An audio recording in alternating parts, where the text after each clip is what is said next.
In this video, I'm going to explain how to make your mentoring business stand out from the crowd. I'm going to explain why that's so important to the success of your business and exactly how to do it. More importantly, you'll also get the system for being able to do this for your business clients too. This video about making your business stand out from the crowd is taken from one of our live masterclasses with a group of our business mentors who each paid £7,500 to attend. So hit the subscribe button and notification bell if you're excited to dive into the video, and we'll get started straight after this.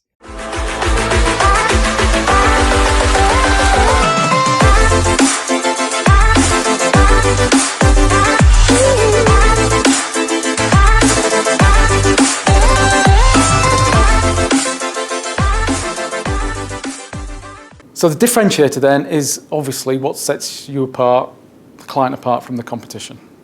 Okay, you might have heard of USP before, unique selling proposition or unique selling point. Similar, okay? It's really the thing that sets the client apart from the rest of the competition. So why would having a differentiator make such a difference? Yeah, to get more customers, yeah? That's exactly why. So the differentiator itself is important, but actually the reason we're differentiating the business is to get more customers, clients or patients. But why will we get more customers, clients and patients with a differentiator? Yeah, I mean, the reason why a differentiator is so important is obviously it's got to be a benefit to the client, okay? But if that differentiator is adding value and no other competitor can match it, clearly people are going to be more magnetically attracted to you. Now, we're talking about the target market here, aren't we? So as long as that differentiator is aligned to the target market, it's going to be even more powerful, isn't it? So the question that every business owner should write down is that, why should people buy from us rather than the competition? And most of them will not be able to answer it because they'll do what everybody else does. Think about it. Most businesses, when they set up, let's talk about the E-myth again, the entrepreneurial myth, the technician comes out of business, comes out of an established business, sets the business up on their own, and then kind of does it like they did before, with maybe a few changes, maybe looks at what the competition are doing, but generally speaking, they kind of do what everybody else did. Because they don't know about this stuff. It makes complete sense, but it's the one thing people don't really get. I mean, I think on all the other core elements, I think people get it. They might not be using it, but differentiator, most don't get it. I mean, some are lucky. Or they don't have it. Or they don't have it. Yeah, they don't have it, and we'll talk about that in a second. Now, what we advise against is using best price or the cheapest price as the differentiator. That is called a recipe for disaster. Okay? That hasn't got longevity built into it. So this, you get no prizes for being the second cheapest. So, this is a really dangerous approach to creating a differentiator, and we advise against it completely. There are so many better ways of doing this. Our approach is, let's build the value, let's increase prices if we can by adding so much value, not going the other way. There's always somebody that can do it cheaper.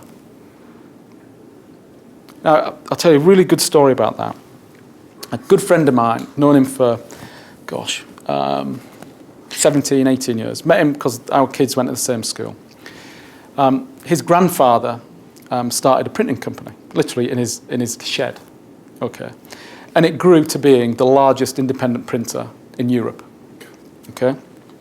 And John, my friend, had gone through the ranks, literally. So I think it was great-grandfather started it. His grandfather took it on, built it up. His dad, who I know well as well, built it even further. And then John came in at a difficult time a few years back as MD.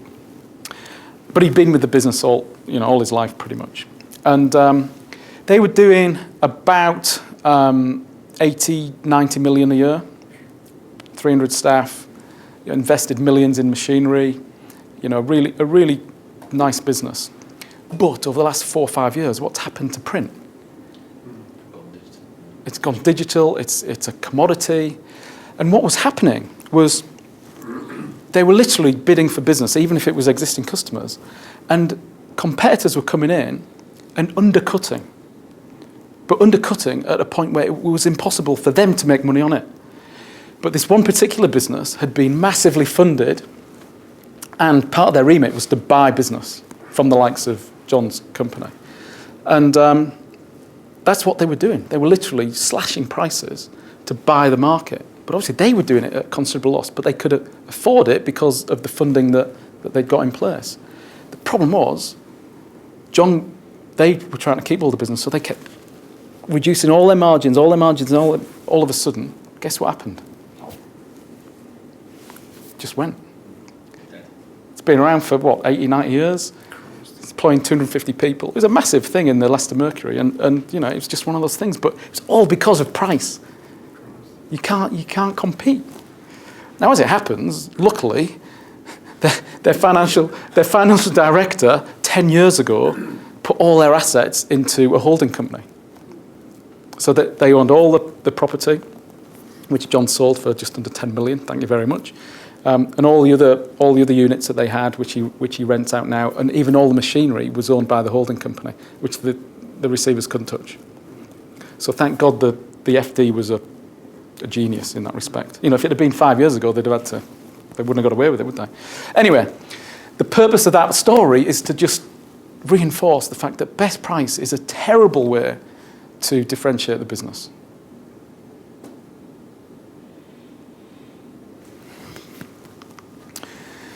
Because of people like that. So the guys that I was talking about, we created this cartoon character called Slasher.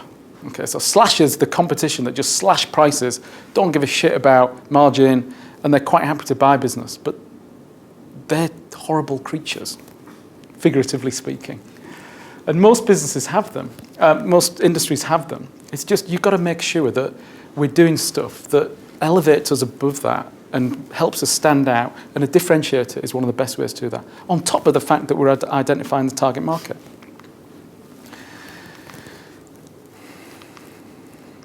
So let me just take you through how we buy now. And this has changed in the last 4 or 5 years, forever. Okay? Now, all this stuff, by the way, this is why you're going to love doing this stuff, but also why your clients are going to love listening to you, because we are so current with this stuff. and when you take them through this, they're all going to be going, yeah, this is exactly how we do it. So let's just say your washing machine breaks down, okay, and you need a new one. So what do? You go to Google? Who uses Google? Yeah. Most of us. So we type in new washing machine, okay? And then these things come up here. So you've got your sponsored ads here, and you've got the image ads here, okay? And you look at them and you think, well, okay, let's click on one of these links to see what models we've got. Yeah, that's pretty much how we do it. Yeah. So we click on one of those links, and let's say it was the Currys PC World one, and we look at this one. We think, oh yeah, that suits. That's the Hoover Dynamic Link DHL, whatever it is. Oh, it's a 1400 spin washer, which means nothing to me, but and it's 229 quid. Not bad. What do we do next? Check. Go back and look for some more. Yeah, and see what? If there's a better offer. Same thing, cheaper. Cheap, absolutely. So what we do is we go back and we put in Hoover Dynamic blah blah blah, don't we?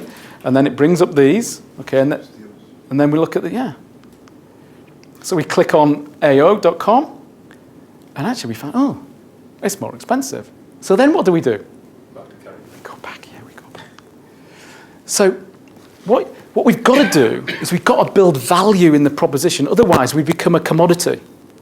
Okay, we do not want the client to be a commodity sell. Okay? So when we build in the target market and we align the differentiator to the target market, which means by effect, that differentiator should have massive appeal to the particular target market. What we're doing is we're taking the business out of the price comparison and commodity type sell and lifting it above that. Because if we do something that nobody else does, how can we be compared? Think about it. Best example is the next day delivery from Amazon. The Amazon Prime member, you get next day delivery. Or same day, even. And I often buy stuff that's more expensive, but I get it next day. So I agree. Because they've given you something of value. Now think about it. If we wanted to buy a particular product or service, and we go to 3 or 4 different organisations, and to all intents and purposes, they're all selling the same thing. It doesn't have to be a product, it could be a service. So it could be accountants, it could be lawyers, it could be someone that sells garden tools, whatever, it doesn't matter. And we look at a certain product or service that we want. But the thing is, they're all doing the same thing. What is the only way we can differentiate those businesses on? What is the thing? Yeah, but let's say it's all the same. So let's assume they're doing everything pretty much the same. What's the only thing that differentiates them between each other? Buying experience. Keep going. The one thing. No? Oh, everything's the same. Because this is how it is. It'd be the price then, wouldn't it? Yeah, it's the price. The only thing that differentiates them is the price. Why would I buy from Ellie if she's 20% more expensive if I can get the same thing from Mike? Why would I do that? Because you're getting Ellie. Yeah, I'm getting Ellie, fair point. But I'm not, am I? Much nicer service. I'm just not going to do it. So the other thing that's really important about not differentiating the business is you unwittingly put the business in a commodity type sell, because the only way a customer can differentiate is based on price. So the differentiator thing is massive in itself, but actually the undercurrent, if you like, or the added benefit of doing it is because we can't then be compared. So one of the classics I just want to kind of take you through is Domino's Pizza. Okay. Now I'm reading at the moment the autobiography of one of the brothers who started Domino's Pizza. It's fascinating. It was written in 1986, but it's not on my recommended reading list. But I suggest you do put it on because it's really interesting. Anyway, this is a picture from the book, and what happened was 2 brothers, the Monahan brothers. They basically bought a restaurant, and this was the restaurant they originally, it's called Dominic's Pizza, okay? And it's in a place called Ypsilanti, if that's how you pronounce it correct. And in Ypsilanti was a well-known university, I forget the name of it now. And they bought the restaurant to help fund them through university. That was the plan, okay? But the challenge was that at the time, they were competing against a number of different restaurants and people like Pizza Hut, who I think were around then, big organisations. And what was happening at the time was Domino's were kind of saying what everybody else was saying, that come and buy our pizzas, they're the best tasting pizzas on the planet. Okay, so it was all about the best tasting, but everybody was saying the same thing. And obviously they were losing out because their restaurant was a porky little thing that nobody had heard of, really. And they bought it in distress anyway. So the guy that sold it to them, it was going out of business, which is why they got it for not a lot of money. And they really, really struggled. And see that car there? So the brothers went in as 50-50 shareholders. One of the brothers decided to leave because they just didn't have any money. And part of the deal was that Tom Monahan, who took it on, let his brother have the car, the delivery car, as compensation from coming out of the business. And it was exactly that same car.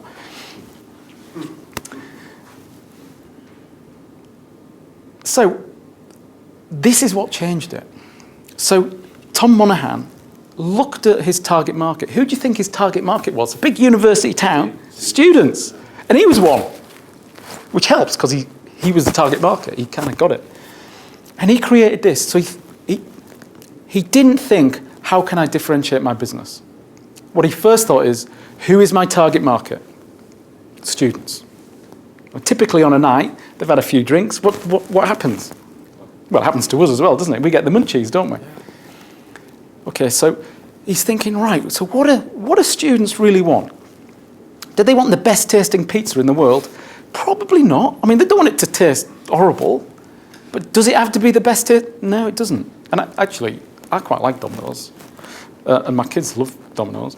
But, are they the best tasting pizza? No, but they're nice.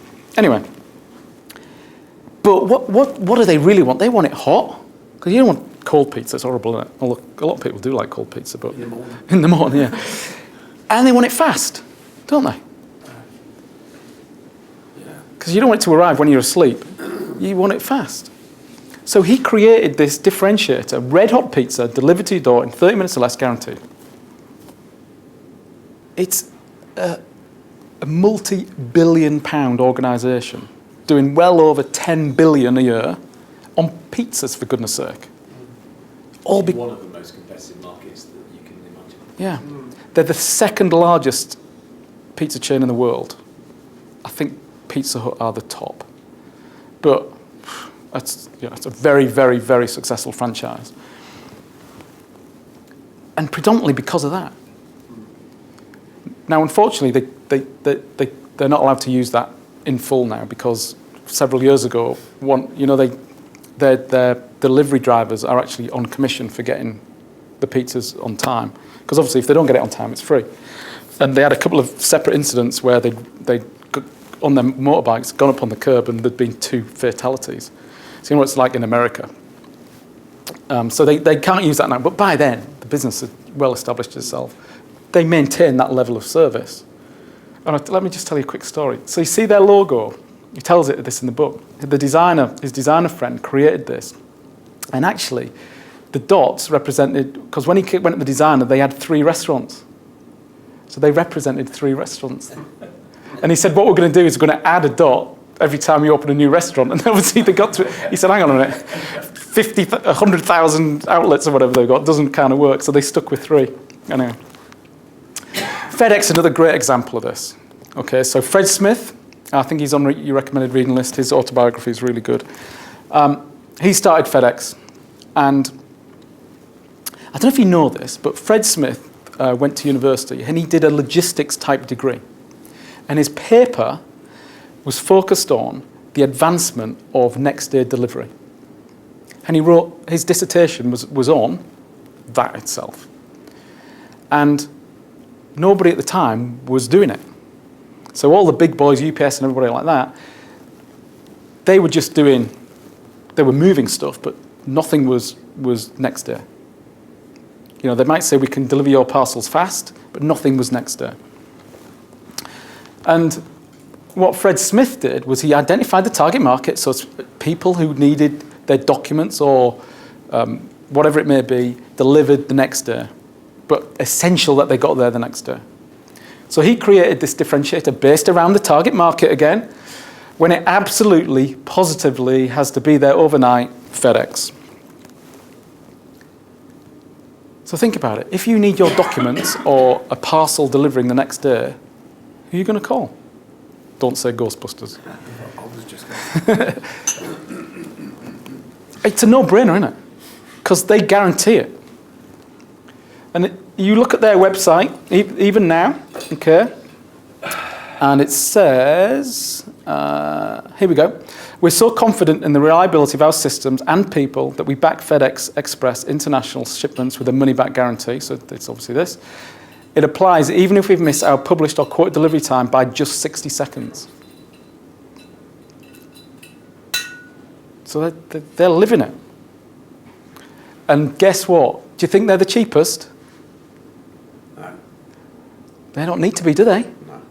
Why don't they need to be? Because they're differentiated. Yeah, because they're differentiator. Ideally aligned to the target market. Again, multi-billion pound organisation that wasn't a multi-billion pound organisation when Fred Smith created that differentiator. It made them into one. Okay, so let's look at how then we create a differentiator. So there are 3 parts to this. The first thing is just you've got to do something that's unique. You have to do something that's unique. You've then got to create that uniqueness. Okay, so you've got to articulate it. Like the likes of FedEx and Domino's have done. It's not like a ream of, this is why we're different. It's ideally succinct in 1 or 2 sentences. So you've got to craft it, and then obviously you've got to communicate it. The reason why they communicate things on there, and it is for a number of the core elements, is a lot of businesses do have a differentiator, but they don't communicate it. Take Technifold. He created a device that no one else had ever created. It was unique. And in that ad, it's like the 5th bullet down, hidden in the ad, because agencies are stupid. But do you see what I mean? So you will come across clients who actually, you don't have to do the stuff I'm going to talk about now in terms of creating a differentiator in the business. They've got it. You just got to communicate it. So obviously what we're saying to the business owners, so if it is, just write down whatever it is. Okay, we can articulate it in a minute, but write it down. Be precise. So if there isn't one, because obviously that's where we go first, isn't it? If you've got one in your business, great. Now, even though there are a number of businesses that have it in their business, there are obviously more businesses that don't. Okay, so what we've got to do is we've got to create one. So how do we do that? Well, we've identified 10 ways that a business owner can create a differentiator out of thin air. The first thing is obviously, if it's new, and by that's nature, it might, because it's new, it may be unique. So what can you do? What can you hang your hat on that's maybe new that you're doing at the moment that could actually provide a differentiator? What about the highest quality? Okay, so one of the best is Rolex. Obviously it's a very high value brand. They position themselves as that it's the highest quality. Expert status. So one of the easy, if we're working with a consultant or a coach or whatever, to be fair, any business, write a book. Write a book. Instantaneously, expert status. Like that. There's a book in everyone. You just got to write it. And it's not even that difficult these days, because guess what you can do? You can get a ghostwriter. Amazing customer service. This is huge. We're going to talk about moments of truth later on this afternoon, but if you provide amazing customer service that nobody else in your industry provides, that is unique, isn't it? And we all love good service, don't we? Largest size selection. Okay, that's something that is important to a lot of people, depending on the product or service. So if the client has, the largest size selection. Amazon started out, their thing was Earth's biggest bookstore. Yeah. That's Jeff Bezos, who set it up. He always wanted it to be the everything store, but he started with books because he saw an opportunity. And obviously, loads of big book companies have gone bust, or suppliers of books have gone bust as a consequence of Amazon's dominance in the market. So he basically set up, if you want a book, you can get it from us. Speed. Okay, speed of delivery, like we talked about Amazon. Speed of service. Speed is a huge, huge thing. Yeah, we use it. Yeah, we use it. So when we're working with clients, speed is something we talk a lot about. Look, you should be able to pay for your program within for the next 12 months in the first 4 weeks from what you can generate out of the vault and working with your expert. Speed is huge. If your client can do it faster than anyone else, that is a massive advantage. And you can charge a premium, as we've discovered. The other thing is, obviously, every product service in the world is a solution to a problem that a customer has. Okay, so if your client's product or service actually solves that problem and it's actually unique in the marketplace, then that itself obviously can be a differentiator. So you think of the Technifold example, the tri-creaser it's called, that product solved a major problem. And that in itself was the differentiator because it actually solved fibre cracking when you fold card and paper. The magic wand is a good one. So the magic wand question is basically, so you go to customers and you say, look, I've got a magic wand in my hand. If I could wave this magic wand over our business, what would be the one thing that you'd love us to provide for you? And actually, sometimes when you ask that question, customers will actually deliver something to you or tell you something to do, and you think, actually, we could actually do that. It's not going to cost us too much money. We could actually do that as part of the business and create a differentiator as a consequence of that. It doesn't always work, that one, but sometimes it can reveal some amazing stuff that customers and staff usually think of better ways of doing stuff. It's just the business owner doesn't ask them. Then we got biggest benefit. So, if the biggest benefit that this particular product or service delivers, or if it's the service, if the biggest benefit itself is so huge and unique, that can be the differentiator as well. We'll talk more about features and benefits later. And finally, if all those things fail, you've got the guarantee. Okay, I'm going to talk more about that. Now, the beauty of this, okay, is even applying these first 9 can, in some instances, be difficult. It could be too costly, or whatever it may be. It could be just a stretch too far for the client. The beauty of number 10 is, by its nature, a guarantee, as long as obviously you create it or the client creates it, so it is a unique guarantee, because most businesses don't offer a guarantee. But as long as that guarantee is unique, by nature, it becomes a differentiator, doesn't it? Now, the ideal would be to have a differentiator plus the guarantee. But the fallback is always the guarantee. So there is no excuse for a business not to be unique, because the guarantee can always be unique. We'll talk more about that later. Okay, so we talked again about the lowest price. Let's not go there. Okay. So then we've got to craft and communicate it. So there might be 2 or 3 things that the client writes down and thinks, yeah, we could do that. So they've got a short list of differentiator categories. They then craft it and decide which one's best. And there are 3 rules. Rule 1 is it's got to be short and concise. It can't be reams and reams of paper. You look at the FedEx and the Domino's, it's like a line, a sentence. Rule 2, clear and easy to understand. Okay, so when people read it, they get it. Okay, it's not some clever statement that people don't understand. And rule 3, that obviously it's got to be aligned to the target market. So a differentiator on its own that isn't aligned to the target market is still going to be powerful, but think about if it's aligned to the target market, it's going to be so much more powerful, which is why the target market always comes first.